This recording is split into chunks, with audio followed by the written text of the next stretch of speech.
If you were to ask me at the beginning of this class what I thought grammar was, I would have just told you that it was the rules in English language that everyone was told to follow.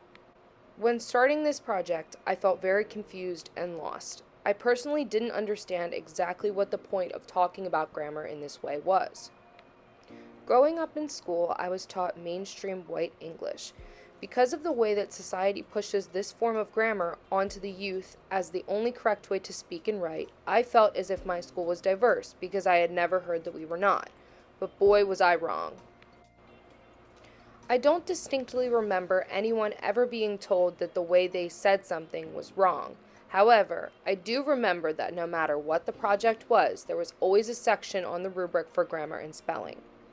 This section always freaked me out, and I can only begin to imagine now how hard this section is for minority groups who don't speak mainstream white English. Throughout this project, I have really come to realize just how hard it is to deal with society's norms of grammar for people of color and people who use other forms of diverse language. In my opinion, I have never thought less of someone because of the way they spoke.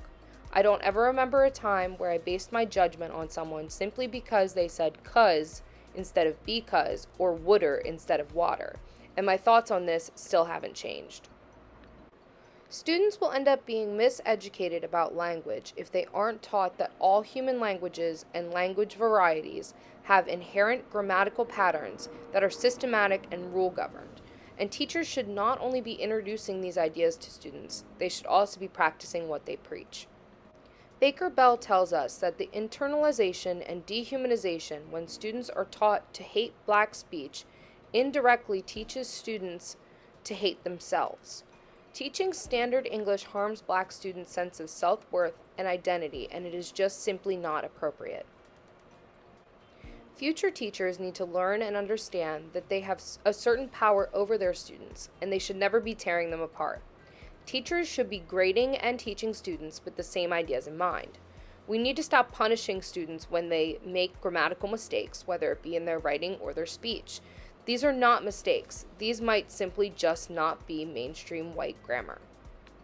In the future, even if the curriculum that I am being told to teach does not include time to talk about diverse grammar, I still plan on working this into my teaching.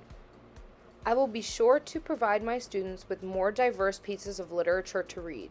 If I am giving my students a short story to analyze during a creative writing unit, instead of giving them something that is written using mainstream English grammar, I plan to provide them with a more diverse piece of work.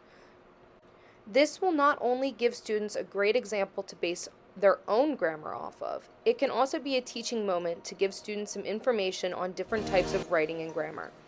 I wouldn't just give them this piece and not take the time to go over what this particular type of grammar being used is called and how it works. I would also take the time to work grammar into the short story lesson as a whole.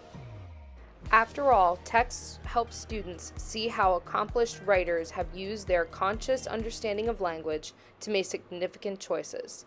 And I want my students to know, no matter what form of grammar they use, they can still be successful in this world.